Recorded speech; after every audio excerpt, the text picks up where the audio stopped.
आज तक मैंने जितना देखा है समाज में, संसार में, गरीबी का मूल कारण है अकर्मण्यता,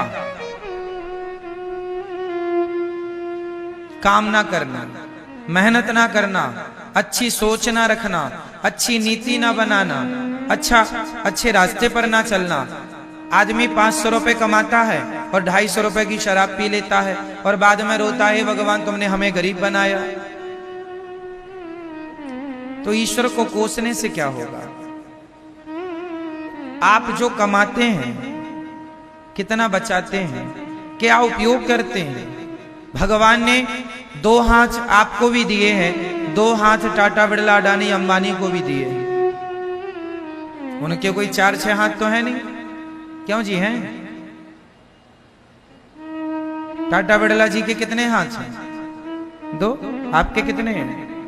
उनकी भी 2 आंखें हैं। आप उनका भी वजन उतना ही होगा लगभग जितना आपका होगा, लगभग। वो भी ऑक्सीजन लेते हैं, अपन लोग भी ऑक्सीजन। वो भी दाल रोटी खाते होंगे, अपन भी दाल रोटी खाते हैं। फर्क इतना है कि वो अपने समय का सदुपयोग करते हैं, उनकी नीतियां अच्छी हैं, सही रास्ते पर चलते हैं। हम लोग पड़े हैं बिस्तरों में, 10-10 बजे तक तो सोते हैं, रात के 12 बज जाते हैं सोने में, 1 बजे तक मस्ती करते हैं, मोबाइल, व्हाट्सएप, फेसबुक चलाते हैं और सवेरे 10 बजे तक सोते हैं। ना उठने का समय है, ना सोने का समय है, ना काम करने की जिम्मेदारी है आज के लोगों में। 10 बजे ऑफिस खुलने का समय है, साहब 10:30 बजे आ रहे हैं। आधा घंटा लेट कैसे हो गए? चाय में लेट हो गए, चाय में लेट हो गए। चाय 5 रुपए की है और 30 मिनट कितने के हैं? चाय की कीमत बाजार में 10 रुपए होती है, 20 रुपए होती है, और क्या होगी? 30 मिनट कितने महंगे हैं बताओ? 30 मिनट, चलो 15 मिनट कीमती है या 1 कप चाय कीमती है? हमारे देश में ऐसे कितने लोग मिल जाएंगे जो 1 कप चाय के लिए अपना 15 मिनट बिगाड़ देते हैं? हाँ या ना? सही है ये बात? हमारे देश में ऐसे कितने लोग हैं जो 1 कप चाय के लिए कितने मिनट बिगाड़ देते हैं? 15 मिनट, 20 मिनट। चाय तो मिल जाएगी, पर जो 15 मिनट बिगाड़ दिए आपने वो नहीं मिलेंगे। क्या निष्कर्ष निकला? कि हमारे देश में समय की वैल्यू नहीं है। कुछ लोगों के पास समय की वैल्यू नहीं है। काश समय को महत्व दिया होता। कहते हैं समय को कभी न ठुकराइएगा, समय को आपने एक बार ठुकराया तो समय आपको बार बार ठुकराएगा, इसलिए समय को ना ठुकराइएगा। समय बड़ा बलवान होता, पुरुष बली नहीं होता है, समय होत बलवान। भीलन गोपी लूट लई, वही अर्जुन वही बाण। समय समय की बात है, तो समय बड़ा बलवान होता है। मेरी माँ, समझाओ ये बात अपने बच्चों को कि समय का दुरुपयोग ना करें। कुछ भी तूफान आ जाए, कुछ भी हो जाए, पर अपने समय से अपना काम करना सीखो, समय का सदुपयोग करना सीखो, कुछ करना सीखो। खाली फुर्सत बैठना मतलब मूर्खता। करते रहिए, करते रहिए। कुछ ना करो तो शास्त्रों को पढ़ते रहिए, गीता को पढ़ते रहिए, कुछ सीखते रहिए। हर दिन हमें कुछ ना कुछ नया सीखना चाहिए, रोज हमें कुछ ना कुछ सीखना चाहिए। सही है मैया? समझ में आ रही है? सीखते रहो, आगे बढ़ते रहो, करते रहो कुछ। काम करने वाला व्यक्ति शारीरिक रूप से भी स्वस्थ होता है और मानसिक रूप से भी स्वस्थ होता है। अकर्मण्य आदमी बैठा बैठा बीमार पड़ जाता है, मानसिक रूप से भी ग्रसित हो जाता है, परेशान हो जाता है। बुढ़ापा आ गया, इसका मतलब ये नहीं कि आप कुछ नहीं करेंगे। आप मंदिर में जाके कीर्तन ही करिए, गीता का पाठ करिए, बुढ़ापा है, रामायण, अच्छे संस्कार दीजिए गांव के लोगों को, मोहल्ले के लोगों को, सोसाइटी के लोगों को, अच्छा काम करिए। बुढ़ापा आ गया है, रिटायरमेंट हो गया है, कुछ नहीं कर सकते, तो आप जो बच्चे हैं जो गलत रास्ते पर जा रहे हैं, सब बच्चों को आप अच्छे रास्ते पर ले जाइए, क्योंकि आप बूढ़े हैं, आपको जीवन जीने का अनुभव ज्यादा है।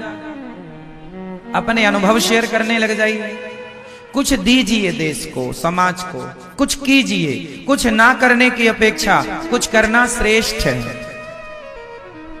अरे कीर्तन ही करो, सीताराम सीताराम, कुछ ना करो तो कथा ही सुनो, मंदिर में जाके झाड़ू ही लगा दो भगवान के दरवाजे में। कुछ ना करने की अपेक्षा कुछ करना श्रेष्ठ। सही है, करना सीखिए। बस भगवान यही कहते हैं कि जो मेरी शरण में आया है, जो मेरा बन के आया है, मैं उसके लिए सब कुछ करूंगा। भगवान होते तो लोग गरीब क्यों होते, ये कोई सवाल नहीं है। अकर्मण्यता से लोग गरीब हैं। अब दूसरी बात कि आज सब कुछ होने पर भी लोग परेशान क्यों हैं? क्योंकि सबसे बड़ी गलती ये है, जब भगवान ने गोवर्धन उठाया, बहुत ध्यान से समझिएगा, हम लोग सबसे बड़ी गलती क्या करते हैं जीवन में, वो समझिएगा। गिरिराज जी एक उंगली से किसने उठाया? भगवान श्री कृष्ण ने। अब जो ग्वाल वाल थे, सखा थे, मित्र थे, उन्होंने, किसी ने अपना कंधा लगा लिया, किसी ने एक लाठी ली और लाठी लगा ली, किसी ने दोनों हाथ पहाड़ पर लगा दिए। और थोड़ी देर बाद ग्वाल वालों ने भगवान श्री कृष्ण से कहा, कन्हैया तुम कुछ खा लो। भगवान बोले मैं खाऊंगा तो पहाड़ नीचे नहीं आ जाएगा? तो ग्वाल वालों ने कहा, कन्हैया क्या पहाड़ तुमने उठा रखा है? अरे हम लोगों ने इतनी लाठियां लगाई हैं, हम लोगों ने हाथ लगाए, कंधे लगाए, तो पहाड़ तुमने थोड़ी उठाया, हम सबने उठाया, हमारा भी योगदान है। भगवान बोले अच्छा ठीक है, तो तुम लोग संभालो, फिर मैं नीचे करता हूं हाथ। हाँ हाँ तुम नाश्ता करो। भगवान ने थोड़ी सी उंगली नीचे की तो जितनी लाठियां लगी थी सब चढ़ चढ़ करके टूट गई। पहाड़ नीचे आ, सब भैया बचाइयो, लाला कन्हैया बचा बचा। भगवान ने उंगली ऊपर। अब ब्रजवासियों ने सबने अपने कंधे, डंडे, हाथ नीचे कर लिए। समझ में अब आया कि पहाड़ हमारे बल से नहीं, ये तो गोविंद के बल से खड़ा हुआ है। ये छोटी सी कथा क्या मैसेज देख के जा रही है? मैसेज यह है कि सबका भार किसके हाथ में है? भगवान के हाथ में है। आप लोगों ने जो कंधे लगा रखे हैं, मैं कर रही हूं, मैं कर रहा हूं। आपने जो लाठियां लगा रखी हैं, मैंने ये किया, मैंने वो किया। आपने जो हाथ लगा रखा है, मैं ना होता तो ऐसा ना होता, मैं ना होता तो मर जाता। ये गलतफहमी निकाल दो। किसी के कुछ करने से कुछ नहीं होता। हुई है सोई जो राम रची राखा। हम और आप कुछ नहीं कर सकते। हम आप कुछ करने वाले ही नहीं हैं। सब कुछ करने वाले कौन हैं? भगवान। जो लोग इस सच्चाई को नहीं स्वीकार करते, जो लोग इस सच्चाई को नहीं मानते, वो लोग दुखी होते हैं। जो हो रहा है वह भगवान की इच्छा से हो रहा है। जो हुआ था वह भी भगवान की इच्छा से हुआ था। जो होगा वह भी भगवान की इच्छा से होगा। अच्छा, आप क्या कर सकते हैं बताइए? आप में से ऐसे कितने लोग हैं? हम सबसे सवाल कर रहे हैं, बताइए आपके पास कितना पावर है? आप क्या कर सकते हैं? क्या आप दिन को रात बना सकते हैं? क्या आप नदी को समुद्र बना सकते हैं? क्या आप बूढ़े को जवान बना सकते हैं? क्या जवान को बूढ़ा बना सकते हैं? क्या आप चाह कर भी अपनी कमर का दर्द मिटा सकते हैं? दवाई ही तो खा सकते हैं, अच्छा इलाज ही तो करा सकते हैं। वो इलाज के बाद भी दर्द जाएगा या नहीं, ये आपके हाथ में। आपके हाथ में होता तो दर्द ही ना होता। किसान खेत में बीज ही तो बो सकता है, कितने कुंटल फसल आएगी किसके हाथ में है? क्या है आपकी बेटी का विवाह कब होगा, ये आपके हाथ में है? आपकी बहू के बेटा ही होगा या बेटी ही होगी, ये आपके हाथ में है? बोलो मेरी माँ, फिर क्या आपके हाथ में? आपको कितना लाभ होगा, कितनी हानि होगी, ये आपके हाथ में है। इसलिए बिंदास आनंद पूर्वक जिंदगी जीना सीखो। टेंशन लेके मरो मत, घबराओ मत। जो कष्ट आए, संकट आए, फेस करते चलो। उस सिचुएशन को हैंडल करते चलो। घबराओ मत, डरो मत, क्योंकि जो हो रहा है कहीं ना कहीं भगवत इच्छा है। इसलिए हर हाल में प्रसन्न रहना सीखिए। आपके हाथ में, हमारे हाथ में कुछ नहीं है।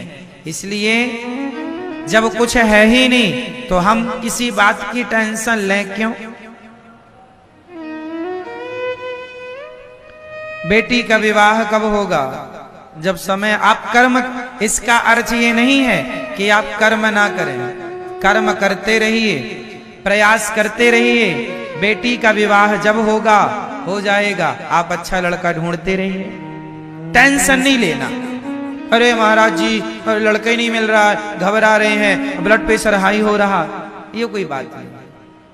शांति से ये मान के चलिए करता धरता भगवान है, जो करेंगे बिहारी जी अच्छा करेंगे। उनकी इच्छा में अपनी इच्छा मिला देनी चाहिए। कोई एक थप्पड़ भी हमारे गाल पे मारे तो ये मान लेना चाहिए कि ये भी भगवत इच्छा ही। क्या करोगे?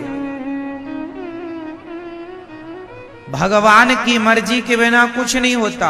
पत्ता भी हिल रहा है तो भगवान की इच्छा से हिल रहा है, ये समझिएगा। अब आप फिर सवाल करेंगे कि फिर जो लोग चोरी करता है तो क्या वो भी भगवान की इच्छा है? हाँ, वो भी भगवान की इच्छा है। क्योंकि जब वो चोरी करेगा, पकड़ा जाएगा तो उसको दंड मिलेगा। दंड क्यों मिलेगा? क्योंकि उसके कर्मों के अनुसार उसके भाग्य में दंड का विधान था। तो वो वैसी जैसी होनी होगी वैसी करेगा। भगवान बुद्धि मति गति वैसी बना देते हैं। जो होना होता है तब मति गति भगवान वैसा ही हम और आपको सोच भी नहीं। हम और आप जो सोचते हैं वह भी कंट्रोल भगवान के हाथ में होता है। हम उतना ही सोच सकते हैं जो भगवान सोचवाएंगे, उतना ही बोल सकते हैं जितना भगवान बुलवाएंगे, उतना ही कर सकते हैं जितना भगवान करवाएंगे। क्योंकि हम कठपुतली हैं, सब ही नचावत राम गोसाई। आज का आदमी व्यर्थ में टेंशन लेता है, व्यर्थ में परेशान होता है। ये जिंदगी परेशान होने के लिए नहीं मिली, ये जिंदगी मस्त होकर के जीवन जीने के लिए मिली है। खूब बिंदास जियो, आनंद से जियो, प्रसन्न चित्त से जियो।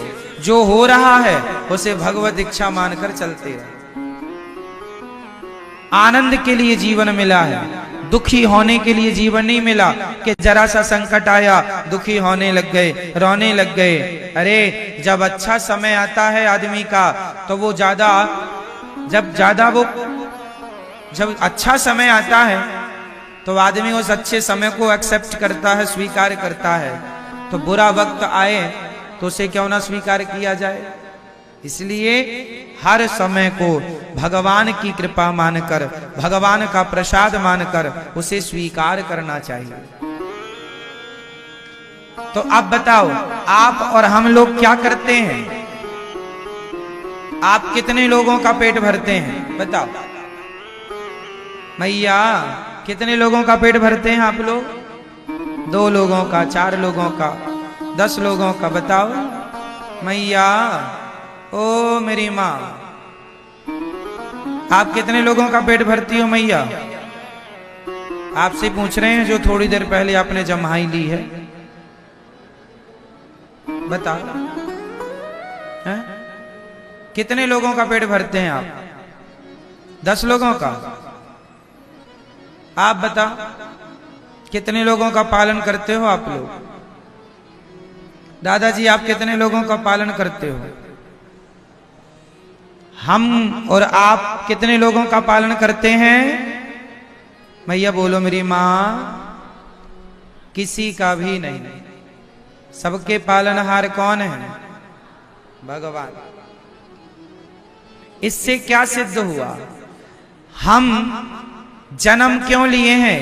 हम भगवान को प्राप्त करने के लिए, अच्छे काम करने के लिए, अच्छे विचारों को प्रकट करने के लिए, अच्छे रास्ते पर चलने के लिए हमारा जन्म हुआ है। पर हम लोग बुरे रास्ते पर चलते हैं, बुरे काम करते हैं। अच्छे काम करो, अच्छे रास्ते पर चलो और आनंद से जीवन जीते रहो, जीते रहो, जीते रहो, जीते।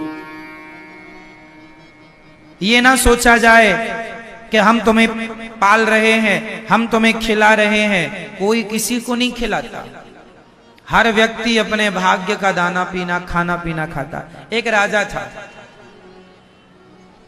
एक राजा ने एक मक्के का दाना लिया, मक्के का एक दाना लिया और दाना लेकर के अपने गुरुजी से बोला। राजा सिंहासन पर बैठ के भरी सभा में राजा ने कहा, गुरुजी बताइए,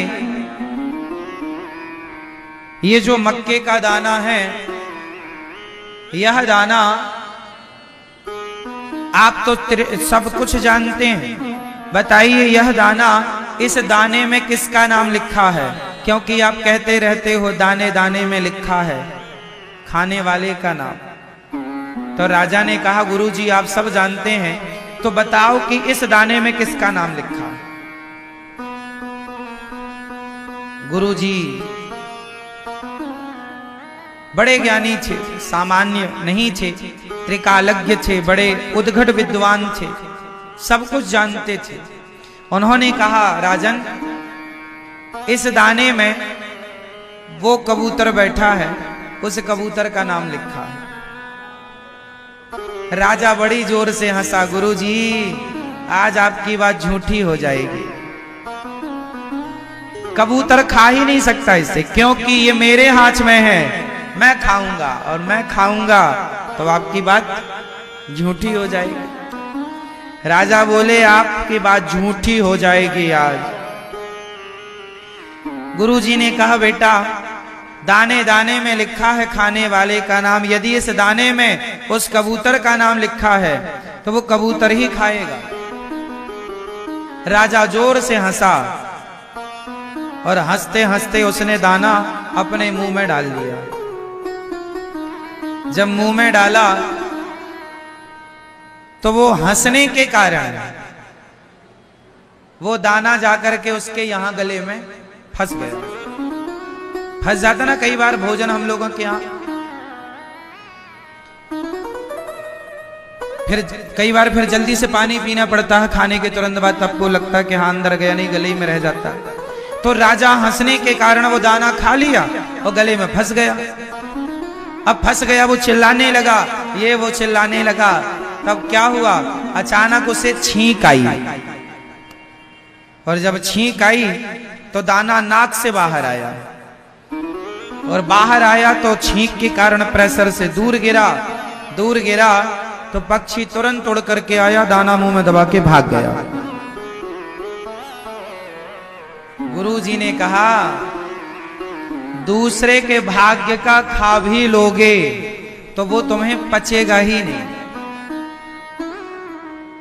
इसलिए दूसरे के हिस्से का नहीं खाना चाहिए।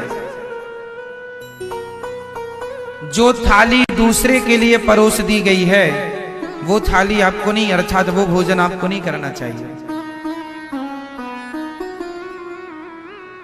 जो अन्न किसी के लिए निकाल दिया है वो उस तक पहुंचाओ।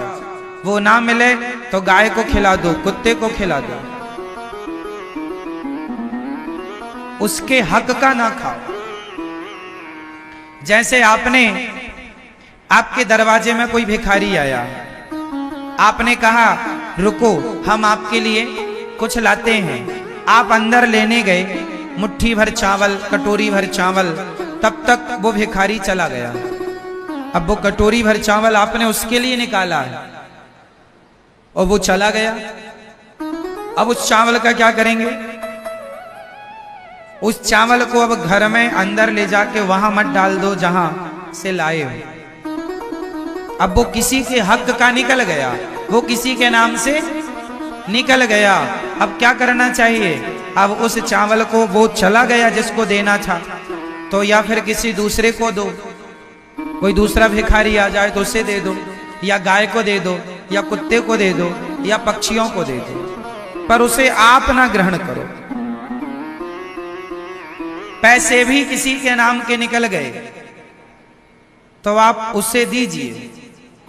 अब उससे अपना काम ना करिएगा, क्योंकि हम सब लोग अपने हक का खाएं, किसी और के हक का ना खाएं। इसलिए कहा करता हूं कि हम और आप पालनहार नहीं हैं, हम और आप किसी का पेट भरने वाले नहीं हैं, सबके पालनहार भगवान हैं। कितना हमारे पास जो धन है उसमें भी कितनों का नाम लिखा है, ये ईश्वर ने पहले से तय कर रखा है। इसलिए ये दास अनिरुद्ध, ये गौरी गोपाल जी की रसोई में उतने ही लोग आकर प्रसाद पाते हैं जिन जिन के नाम का यहाँ दाना पानी है। तो ये आपके भाग्य का ही आप लोग खा रहे हैं, ये आप ही खा रहे हैं आपके भाग्य का। इसलिए कोई किसी को नहीं खिलाता, कोई किसी को नहीं देता, भगवान ही सबको देने वाले हैं। इसलिए दाता एक ही है, दाता एक राम, भिखारी सारी दुनिया, और राम एक देवता, पुजारी सारी। तो मैया पालनहार कौन है? करने कराने वाला कौन है? हम कौन हैं? हम कौन हैं? कुछ भी नहीं। हम कौन हैं? हम शून्य हैं। और राम जी भगवान जी कौन है? अंक। अच्छा बताओ, शून्य बड़ा कि अंक बड़ा? शून्य बड़ा कि अंक? जोर से। अंक। एक दिन शून्य को घमंड आ गया। शून्य ने कहा अंक से, अरे अंक, तुम तो एक एक चलते हो, हम 10 चलते हैं। तुम 1 कदम चलते हो, हम 10 कदम चलते हैं। तुमसे बड़े हम हैं, तुम्हारी कोई हैसियत नहीं है, अपनी हैसियत में रहा करो। अंक से कहा शून्य ने, क्योंकि 1 के पीछे शून्य लगा देने से क्या हो जाता है? 10। मतलब शून्य संख्या को 10 गुना बढ़ा देता है। सही है? 2 शून्य लगने से संख्या हो जाती है 100। तो शून्य जो है संख्या को 10 गुना बढ़ाता है। तो शून्य ने कहा संख्या तुम्हारी कोई वैल्यू नहीं है, क्योंकि तुम 1 2 3 4 चलती हो 1 कदम, हम सीधा 10 कदम चलते हैं। तो अंक बोला, संख्या बोली, शून्य भाई साहब यदि आप बड़े हैं तो एक काम करो, फिर आप ही बैठो, हम चली। तो शून्य शून्य रह गए 5, आगे की संख्या हट गई। 5 शून्यों की भी वैल्यू तब है जब सामने संख्या हो। 2 शून्यों की भी वैल्यू तब है जब सामने अंक हो, संख्या हो। अंक नहीं तो शून्य का कोई अस्तित्व नहीं।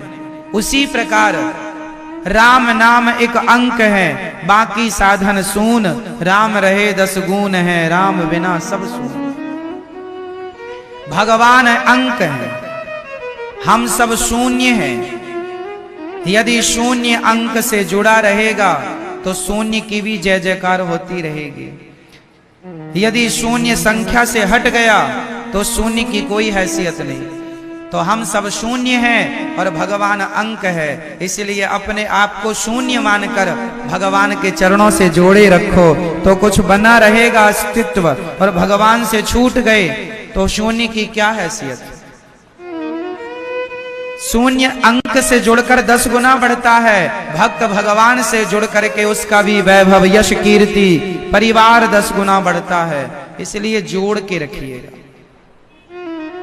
ये घमंड ना पालिए कभी कि हम कर रहे हैं। सदा ये भाव बना के रखिए कि सब कुछ भगवान कर रहे हैं। हमारी मर्जी से कुछ नहीं हो रहा है, सब किसकी मर्जी से है ना मेरी माँ।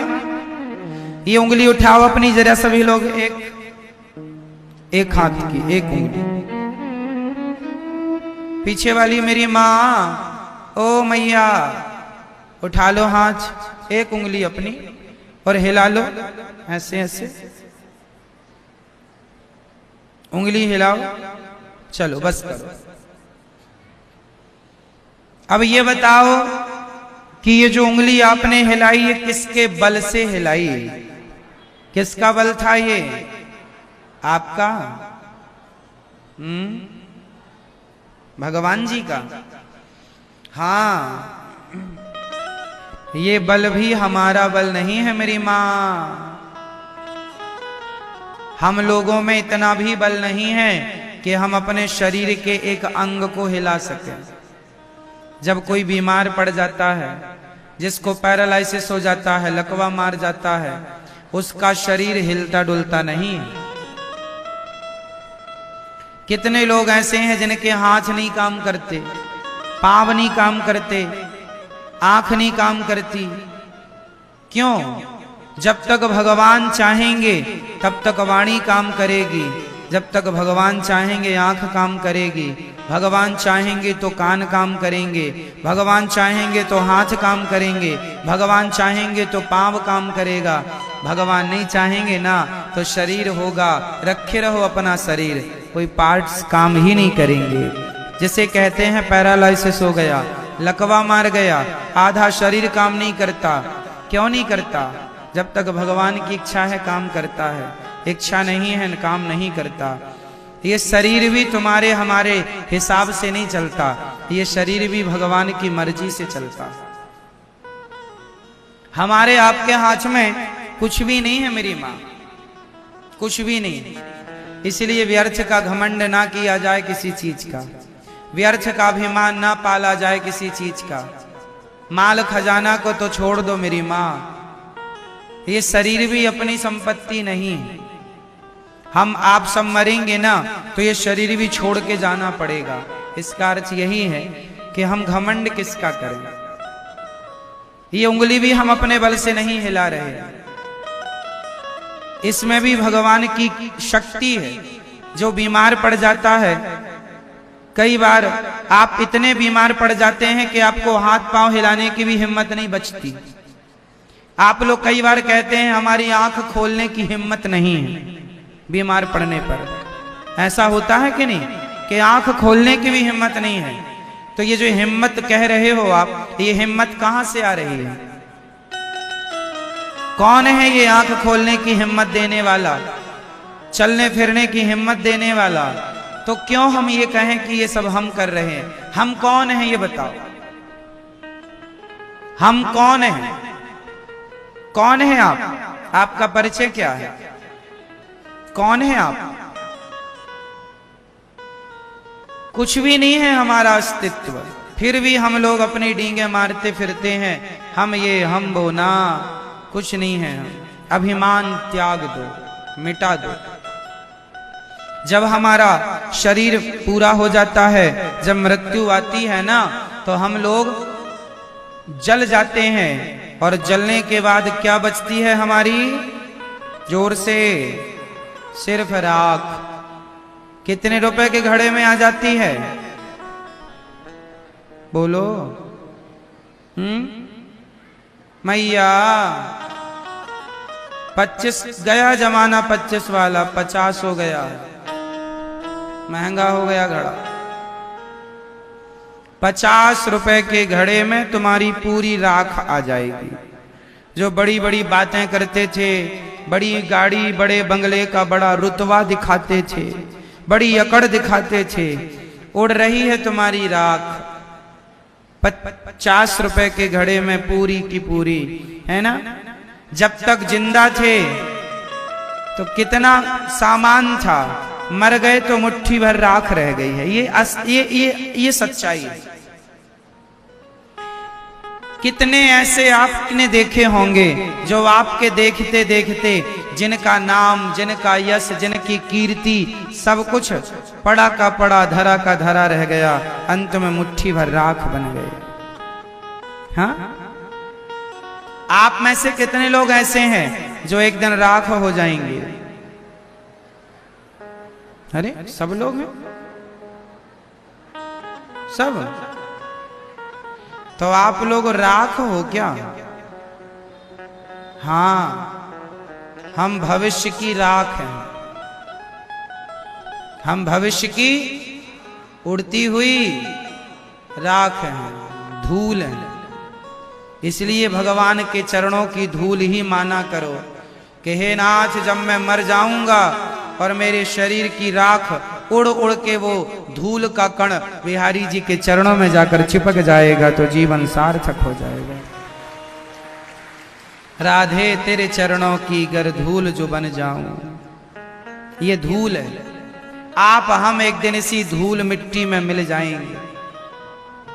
आज नहीं कल, कल नहीं परसों, 2030 तक नहीं तो 2040 तक, 2040 तक नहीं तो 2050 तक, 2050 तक नहीं तो 2060 तक, 2060 तक नहीं तो 70, 80, 90 तक। और बताओ क्या बोल दें हम?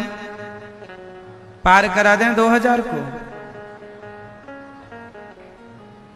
नहीं, ये सच्चाई है। अब बताओ, जब हम राख हैं भविष्य की मुट्ठी भर, तो अब एटीट्यूड किसका करें, घमंड किसका करें? हम बताओ, झगड़ा किससे करने जाएं? अब